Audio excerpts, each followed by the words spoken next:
Vamos então dar início, senhores, meus amigos, meus irmãos, e essa vai ser a nossa palestra especial sobre o primeiro milagre de Jesus.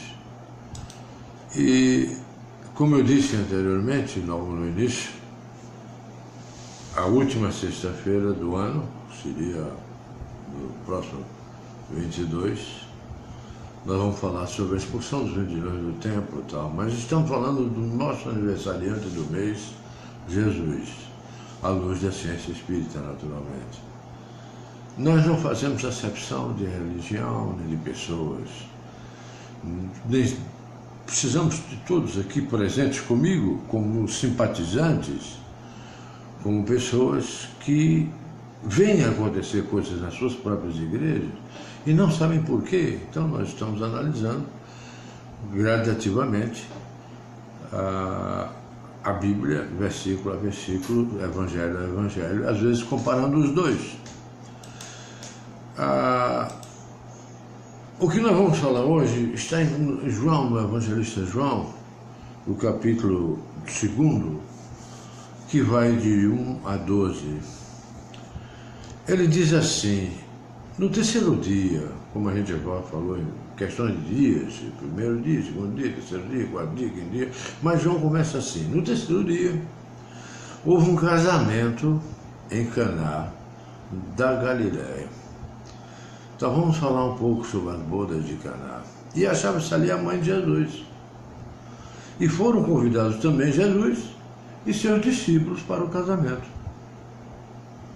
Isso foi um pouco meio estranho. Mas tendo acabado o vinho, a mãe de Jesus disse: eles não têm mais vinho. Respondeu-lhe Jesus: que importa isso a mim e a ti, mulher? Ainda não chegou minha hora. Disse sua mãe aos serviçais: fazei o que ele vos disser. Ora, ali estavam colocadas 6 talhas de pedra, das quais os judeus usavam para as purificações. E continha cada uma delas 2 ou 3 metretas. Vamos explicar o que é metretas? Talvez alguém em alguma igreja tenha ouvido falar de uma explicação sobre o que é metreta. Disse Jesus: enchei de água as talhas. Eles as encheram até a borda. Então ele disse: tirai agora e levai ao presidente do banquete. E eles o fizeram.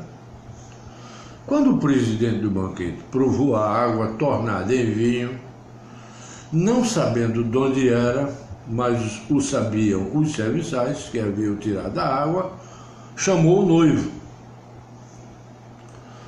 Porque naquela época só o noivo podia dar esse tipo de determinação pela lei judaica. E disse: todo homem põe primeiro o bom vinho, e quando os convidados se embriagam, então eles apresentam o mais recente. Mas tu guardaste o bom vinho para agora, Galileia. Essa foi a sua primeira demonstração.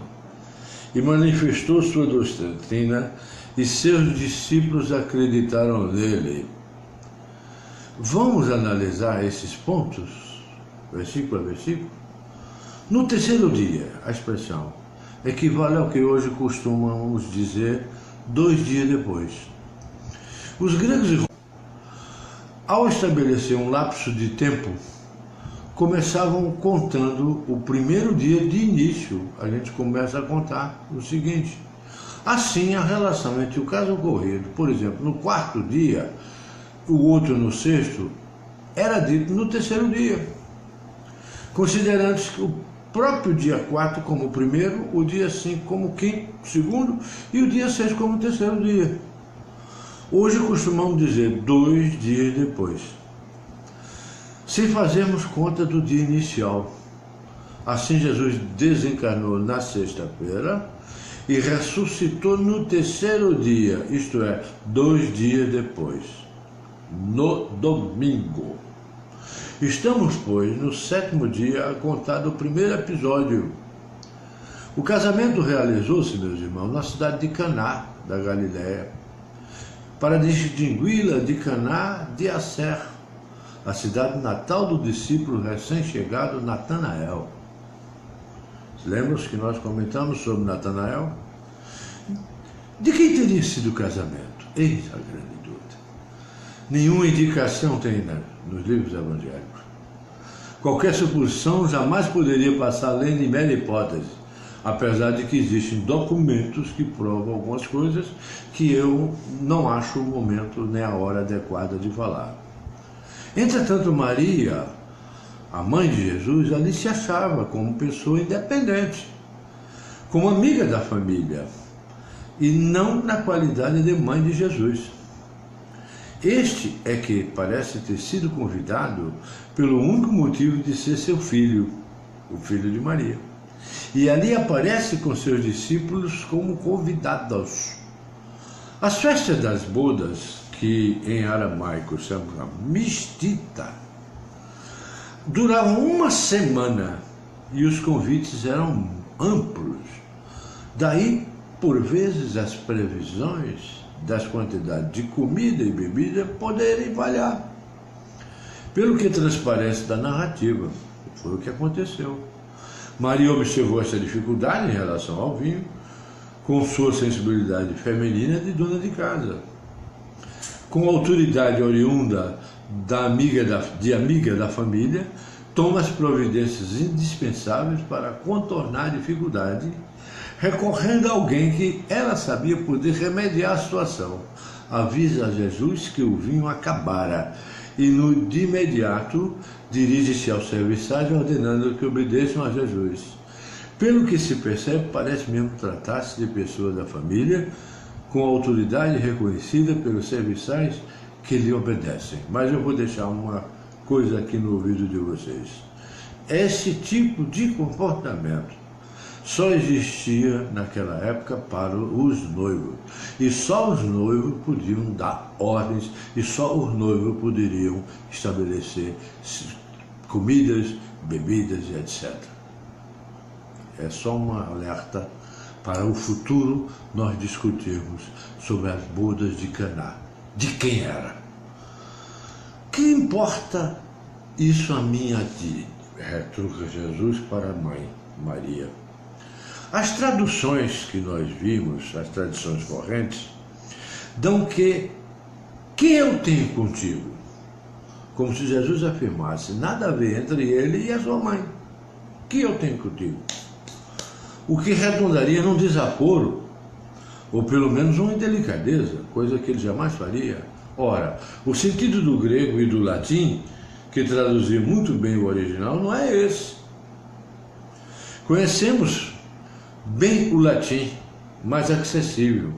Eu tenho a Vulgata. A tradução quid mihi et tibi, em latim, corresponde literalmente ao original grego. Trata-se de dois dativos de interesse ou dativos éticos construídos em paralelo. Encontramos um exemplo dessa construção em Plauto, no livro Rudens, na página 1307. E diz assim: sed quid tibi est, mas que te importa? Essa é a tradução. Mas que te importa? Sed quid tibi est? Mas de que te importa isso? Se o sentido fosse o das traduções vulgares, meus irmãos, o latim teria uma construção diferente. O latim seria assim: quid mihi tecum est, como vemos ainda em Plauto, quid tibi mecum et rei, que é que tem comigo? E em Ovídio, o historiador, no seu livro Tristes 2:1:1, quid mihi vobiscum est? Agora vocês vão se lembrar do domínio vobiscum. Quid mihi vobiscum est? Que é que eu tenho convosco? Vobiscum é conosco, convosco. Então, se a expressão fosse realmente essa, o latim teria um elemento em dativo e um outro ablativo com cum, e jamais dois dativos em paralelo. Construção semelhante em grego, cujo texto original reza: que importa a mim e a ti? Essa é a tradução em grego dessa expressão de Jesus. encontramos mais um elemento, a expressão desse dativo ético em Aristófanes. Muito bem. Outra tradução é: que te importa isso?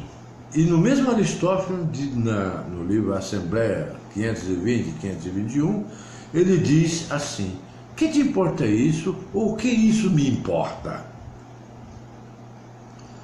Essa mesma construção aparece ainda no Antigo e em o Novo Testamento várias vezes, meus irmãos. Em todos os passos é mais natural e conforme ao contexto a interpretação de que importa a mim e a ti. Essa é a maneira como eu vejo, conforme traduz sistematicamente Vigor na Santa Bíblia Poliglota in Locus. Eu não vou dizer como é Le Sainte Bible Polyglotte in Locus. Uma vez apenas é pedido o sentido que há entre ti e mim, quando em Juízes, capítulo 11, no livro de Juízes, versículo 12, se pergunta: que há entre ti e mim, que vens contra mim destruir minhas terras? Está lá em Juízes. Então essa expressão é uma expressão que era usada sempre, desde o Velho Testamento. Em todos os demais passos, no segundo livro de Samuel, capítulo 16, versículo 10, 19 e 22, no primeiro livro do Reis, 17, 18, no segundo livro do Reis, 3, 13, na segunda Crônicas 35, 21, o sentido é: que importa a mim e a ti? Originando, veja bem, nós estamos analisando todo o contexto bíblico.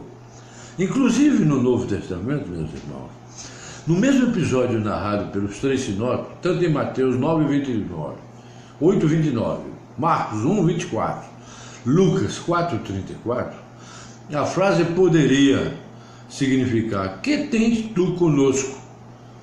Seria uma tradução vulgar. Que tens tu conosco? Por isso que essas bodas de Caná são meio complicadas da gente entender de quem era. Mas o sentido interno, porque foi omitido totalmente, mas o sentido interno rejeita-o pela continuação: Filho de Deus, Mateus, ou Jesus de Nazaré, Marcos e Lucas. Se os espíritos obsessores vêm ao Mestre, o Messias, reconhecendo a autoridade de Filho de Deus, não podiam perguntar-lhe o que ele tinha com eles. Seria um absurdo. Se lembra dessa passagem? Logicamente, se era o Senhor e ele ali estava, cabia-lhe obedecer-lhes. O segundo sentido, que importa a ti e a nós, é mais aceitável. Como se dissessem: que importa a ti e a nós o que ele, o obsedado, está sofrendo? Como se salientassem que o sofrimento dele era kármico, o que se eles se aproveitavam disso, nenhuma importância tinha, nem para ele, nem para o Messias Santo, o Filho de Deus. Parece-nos claro, pois, meus irmãos, que o sentido se impõe com a interpretação lógica. Que importa a ti e a nós com o que se passa? Jamais uma oposição entre os dois interlocutores, entre Maria e Jesus, a não ser no passo supracitado de Juízes 11, 12. A palavra mulher é importante que a gente ressalte. Nada tinha de ofensivo, nem de menos respeitoso para os orientais. Sabe por quê? Porque os gregos, meus irmãos, e os romanos daquela época, tanto quanto nada tinham de desrespeitoso a palavra de homem. Se a semântica variou com o tempo, emprestando ao termo sentido depreciativo, a culpa disso não cabe aos que empregavam com todo o respeito naqueles idos, naqueles tempos. Hoje diríamos senhora, mas essa palavra senhora é um termo desconhecido naquela época. A palavra mulher era usada como um tratamento de mulher casada, ou aquela que fosse morar na casa do noivo, em oposição a partenos, virgem, e denotava ainda carinho e consideração quando se chamava alguém mulher. Olha, mulher, como ele te observa, está em Teócrito 15:12. A minha hora ainda não chegou, Jesus disse isso. Vamos entender isso? A terceira consideração de Jesus, referente a essa expressão, visa salientar, meus irmãos, segundo os intérpretes, que não havia soado o momento de Jesus iniciar sua missão carismática na Judéia. Maria, na realidade, não interpretou assim a resposta de Jesus, que teria sido uma recusa. Tanto que nos dá ordens aos serviçais e ordem taxativa: obedeçam ao que ele mandar. É a própria atuação de Jesus contradiz esse sentido, pois ele assume o comando da situação, como se o noivo fosse, e manda encher de água 6, atenção ao número, 6 talhas de pedra, que serviam habitualmente para as abluções rituais dos israelitas. Nem eram vasilhas próprias para vinho, eram tinas ou tonéis, em que os judeus se lavavam as mãos, os pés, os pratos. Cada talha continha 2 ou 3 metretas. O que é metreta? A metreta correspondia a 1 pé cúbico. Dependia então do comprimento do pé.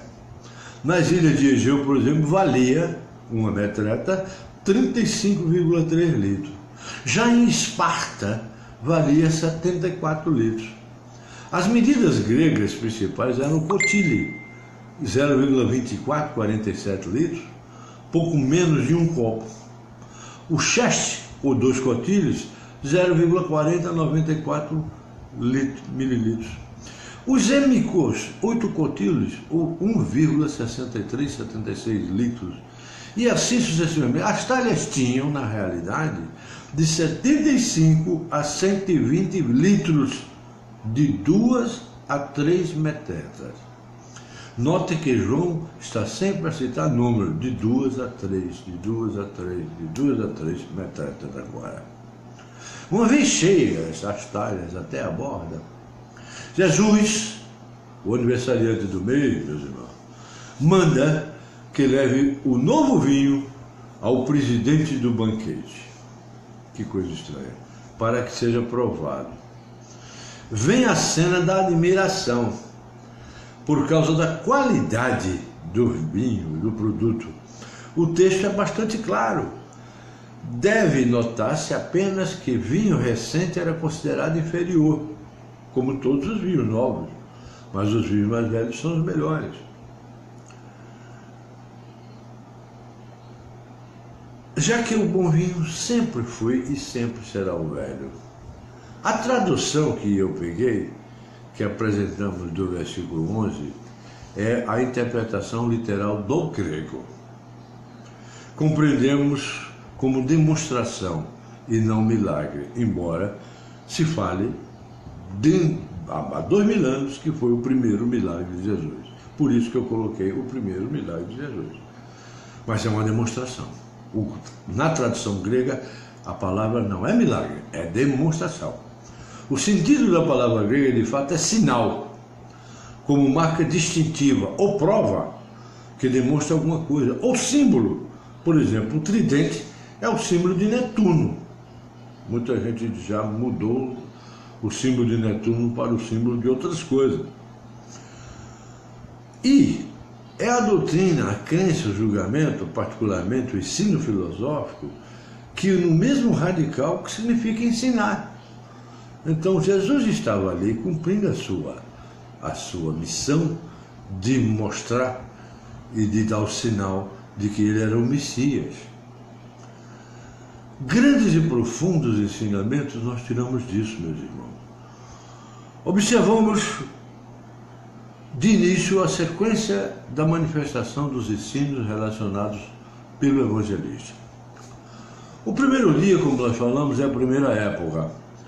A resposta de João Batista aos emissários do Sinédrio, exprimindo a personalidade pura com todas as exigências burocráticas de uma sindicância.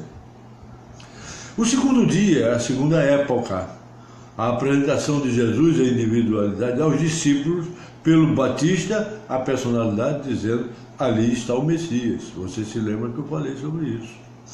O terceiro dia, ou a terceira época, os discípulos de João seguem Jesus abandonando, que é o abandono da personalidade para confiar-se à individualidade. A personalidade de João, a individualidade de Jesus.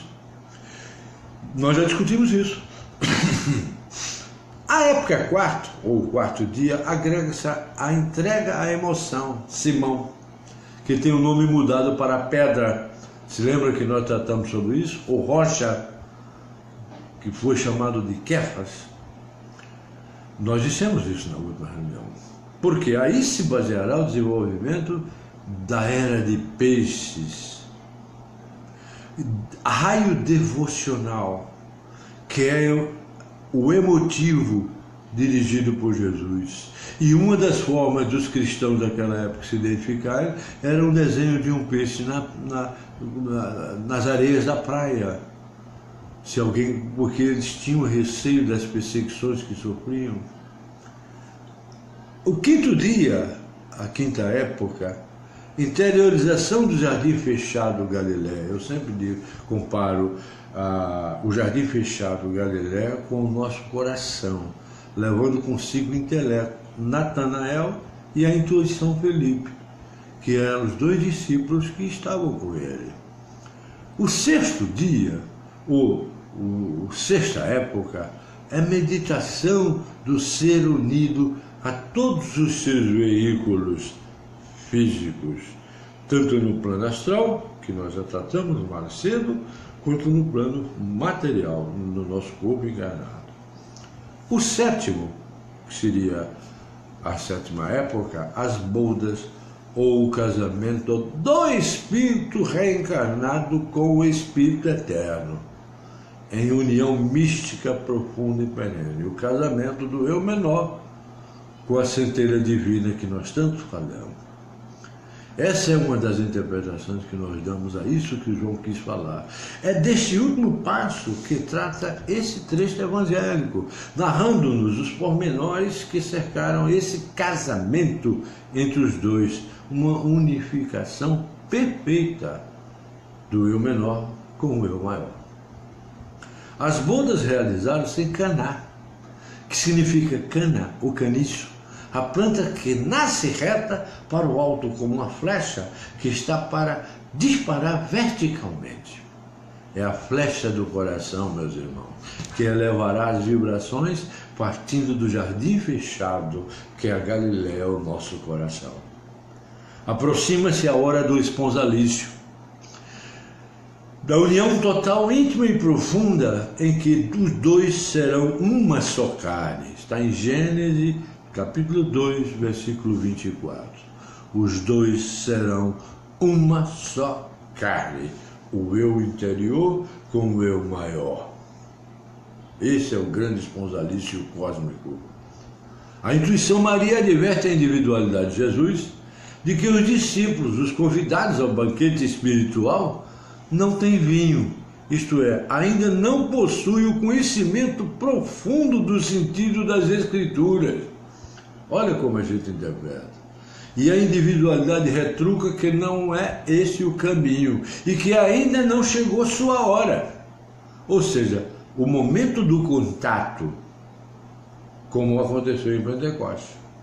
Diz mais que a intuição não deve dirigir-se a ela, individualidade, que temos nós com isso, mas sim a personalidade, aos veículos inferiores, aconselhando-os a obedecer a individualidade, para que ela possa agir. A ordem de Maria para os servos: façam tudo o que ele mandar. Compreendendo a advertência, a intuição volta-se para os veículos interiores, ou os serviçais, que são os corpos físicos e o nosso duplo etéreo. As sensações que nós temos, as emoções, e o intelecto que servem ao espírito, a individualidade. É assim que nós interpretamos esses trechos de João. O espírito então observa que ali se encontram 6 talhas de pedra, Vamos esclarecer o sentido disso? Pedra exprime interpretação literal das Escrituras. Por quê? Moisés recebeu os mandamentos gravados em quê? Em pedras. Está em Êxodo 24, 12 e 31, 18. Olha que coisa interessante. A água simboliza o quê? Simboliza a interpretação alegórica dessas mesmas escrituras e o sentido extraído da letra. Moisés feriu a pedra e dela saiu água. Está em Êxodo 17, 6. O vinho, o que representa? É a sabedoria profunda, meus irmãos, meus amados. O sentido simbólico, místico e espiritual que inebria os sedentos da verdade e que alegra o coração, mente da criatura. Está no Salmo 104,15. Leiam. Salmo 104,15. Juntamente com a música, a mais sublime das artes. Está em Eclesiastes 40, 20.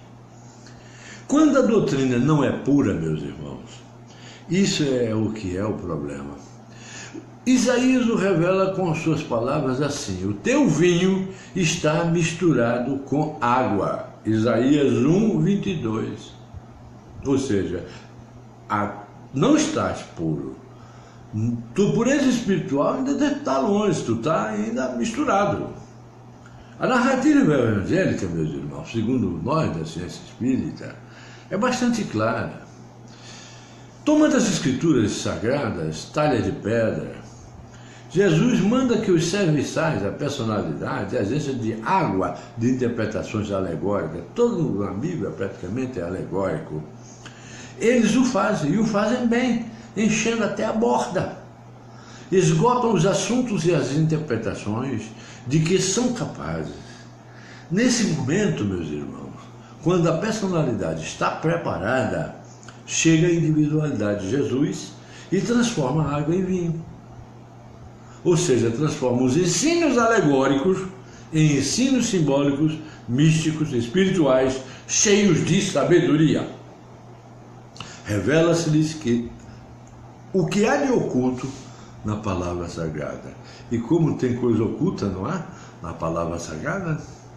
Depois de fazê-lo, manda que leve essa sabedoria que proveio do coração ao intelecto, o presidente do banquete, a fim de ser por ele examinada, aprovada, saboreada e julgada racionalmente. O intelecto maravilha-se diante daquela sabedoria e mostra ao candidato à união, o noivo, que normalmente os homens não agem assim.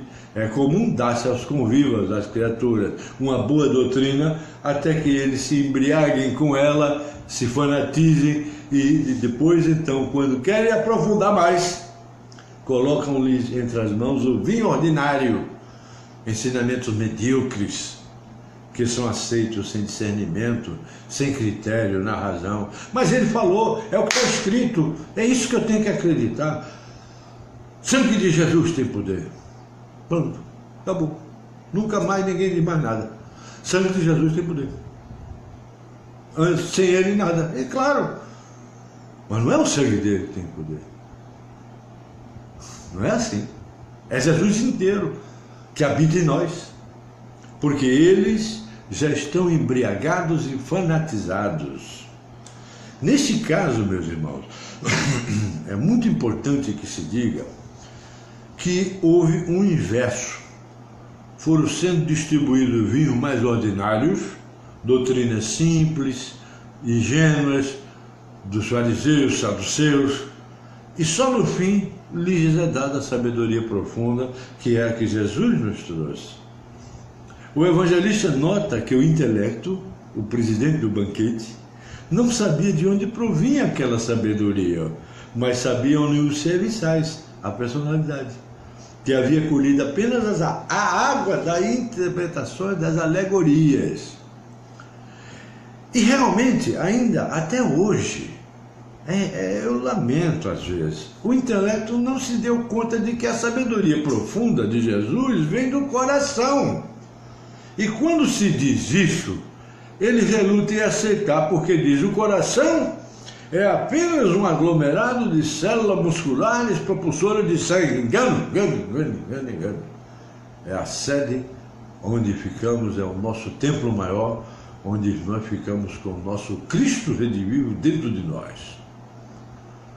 E é quando nós o aceitamos, através do batismo, que nós mudamos a nossa vida, porque ele representa a sabedoria que nós precisamos aprender. Por enquanto estamos aprendendo apenas essas firulas, essas doutrinas ordinárias que nos passam. O coração não é só propulsor de sangue. Como se o cérebro intermediário do intelecto, que raciocina, não fosse apenas um conglomerado de células nervosas. O intelecto, não. O intelecto, através da epístola, nossa antena ambulante, a nossa ligação com a espiritualidade superior. O intelecto ainda ignora que o cérebro e o coração são apenas pontes e que, na realidade, o intelecto pertence ao espírito, personalidade e a mente, que nós vamos estudar quarta-feira, são apenas, pertencem ao espírito, à individualidade. O bom vinho, meus irmãos, que os convívio beberam, foi bebido exatamente na união mística, quando os segredos da amada são revelados ao amante. Numa união total, em que o vinho permeia todas as células, levado pelo sangue, assim a sabedoria vai penetrando e impregnando todos os escaninhos do ser, quando a criatura atinge a consciência cósmica. Olha que interpretação desse trecho de João. E o evangelista salienta em conclusão: esta foi a primeira demonstração da individualidade, a personalidade aos discípulos, revelando-lhes a doutrina profunda da união esponsalícia, do eu menor com o eu maior, um casamento perfeito em que o homem se vê na espiritualidade. E os discípulos acreditaram. Depois da união do espírito com o espírito eu maior com o espírito eu menor, este se convence e se entrega incondicionalmente à evidência dos acontecimentos, meus irmãos. Agora, partindo daí, depois disso, desceu ele, Jesus, a Cafarnaum com sua mãe, seus irmãos e seus discípulos, e não ficaram ali muitos dias. Em alguns manuscritos que nós vimos, aparece Capernaum, mas os testemunhos mais antigos, inclusive de Joséfo, o historiador Joséfo, trazem Cafarnaum com PH, ou Farnaum com PH, que significa cidade do Consolador. Literalmente, Naum é uma forma intensiva que corresponde ao sufixo ojo, isto é, rico em, cheio de. Por exemplo, Harum, rico de piedade ou piedoso; Anum, rico de graças ou gracioso; Naum, rico de consolação, o consolador. Cafarnaum ficava à margem a leste do rio Tiberíades. Jesus desceu de Caná, a mais de 200 metros acima do nível do mar, para Cafarnaum, a 200 metros abaixo do nível do Mediterrâneo. Com ele veio toda a sua família. A citação de Maria e dos irmãos de Jesus confirma que o casamento de Caná foi de elemento de relações de Maria, que levou os seus parentes. Olha que coisa interessante. 2 irmãos de Jesus, conhecidos, eu só conheço 4, Tiago, José, Simão e Judas, está em Mateus 13,55, onde se diz que também tinha irmãs, mas não lhe cita os nomes. Como eles vieram, os novos discípulos de Jesus, André, João, Pedro, Filipe e Natanael, que nós já tratamos na vez passada que falamos sobre o Evangelho. Não se demoraram em Cafarnaum, aí ficaram alguns dias apenas, preparando-se para seguir para Jerusalém, a fim de comemorar a Páscoa. A descida do local do encontro tu o menor como eu maior, o caniço apontando para o céu do jardim fechado, para a cidade do Consolador, simboliza a necessidade de levar a consolação recebida do alto para a planície da vida. Olha que coisa interessante, como se interpreta. Para aqueles que, embora não maduros ainda, tenham também fome de luz. Fome de luz. Quem encontrou a luz deve levá-la aos que ainda estão em trevas e sem egoísmo. Não é isso que nós aprendemos com os evangelhos? Dela receberá cada um na medida de sua capacidade. E aí Jesus viaja a Nazaré para a Páscoa em abril de 29, ano Domini. E João diz assim no capítulo 2, versículo 3, diz, estava próxima a Páscoa dos judeus e Jesus subiu a Jerusalém. A Páscoa dos judeus, meus irmãos, como anota João, era uma festa que abrigava todos os homens a visitar o templo de Jerusalém. Estamos no ano 29 da era cristã, 782 de Roma. A expressão subir a Jerusalém, meus irmãos, era usual naquela época, porque realmente a cidade santa ficava 780 metros acima do mar Mediterrâneo. Jerusalém significa o quê? Como nós já discutimos antes, visão da paz. E olha o que está acontecendo lá agora. Se ligarmos a primeira parte, Yeru, a raiz, a ver, ou a posse da paz, se ligarmos Yarasha, possuir, este último nome poderia ter sido aplicado por Salomão o Pacífico. Mas a inscrição nas tábuas de Tel Amarna e as inscrições cuneiformes do prisma de Taylor e do cilindro C de Sanaqueribe trazem Ir-Salimu,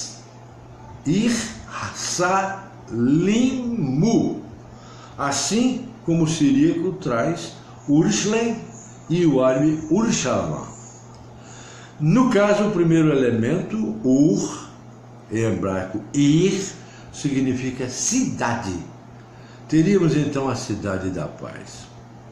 Eu fiz as conjugações e juntei esses gregos, hebraicos, etc., siríaco, mas principalmente hebraico e grego, para dizer Jerusalém é a cidade da paz. As antigas moedas da época, inclusive, reproduzem Jerusalém e Jerusalém. Interessante, né? O grego transcreve ora uma palavra, ora outra. O latim verte definitivamente na Vulgata para Jerusalém. O primeiro nome da cidade de Jebus, conforme Josué 15:8, 18, 16, 28, Juízes 10, 19, 10, 11, e o primeiro livro das Crônicas, capítulo 11, versículo 4, 5, dá o nome de Jebus. A primeira referência à Páscoa, Peshá Ulayavé, que significa a passagem de Yavé. Pessá Ulayavé, em grego, em hebraico. Em aramaico tomou a forma de Pachá, que o grego transliterou e o latim para Pacha. Só era permitido comer pão ázimo, isto é, sem fermento, de onde ser a festa chamada a festa dos ázimos. E a comida era cozida sem sal e sem nem azeite. Imolava-se um cordeiro que devia ser todo comido pela família antes de terminar a festa. A Páscoa era celebrada no mês de Nissan, ou seja, no 14º dia. Em termos de ciência espírita, nós dizemos assim: o ser que recebeu a luz precisa peregrinar, mas sem esquecer jamais os locais que lhe tragam paz. De vez que, quando necessita subir vibracionalmente para não perder contato durante a passagem do eu interno, a Páscoa de Yahvé, para a ligação. Então, com isso, meus irmãos, eu trouxe essas palavras para vocês e, na realidade, nós vamos na próxima sexta-feira, a última desse ano, e vamos fazer um pequeno recesso para dar continuidade. Mas nós estamos quase terminando esse estudo. Eu gostaria de terminar esses estudos iniciais na próxima sexta-feira, começando a falar sobre a expulsão dos exploradores, porque já temos 45 minutos de palestra e nós vamos estudar sexta-feira Mateus e Lucas, contando a história de como Jesus chegou ao templo e escorraçou os exploradores e os vendilhões do templo. Faremos isso. Meus irmãos, elevemos nosso pensamento a Deus e oremos assim. Presença do Eu Sou, Tu és Mestre. No meu caminho resplandece. Que a Tua luz e o Teu poder venham aqui se estabelecer. Que brilhe o clarão azul, Tua essência fulgurante, nessa forma vem descer. Para que todos possam obedecer às notícias e às orientações de nosso Senhor Jesus Cristo, o nosso Mestre dos Mestres. Palavra de Jesus sem poder. Amém.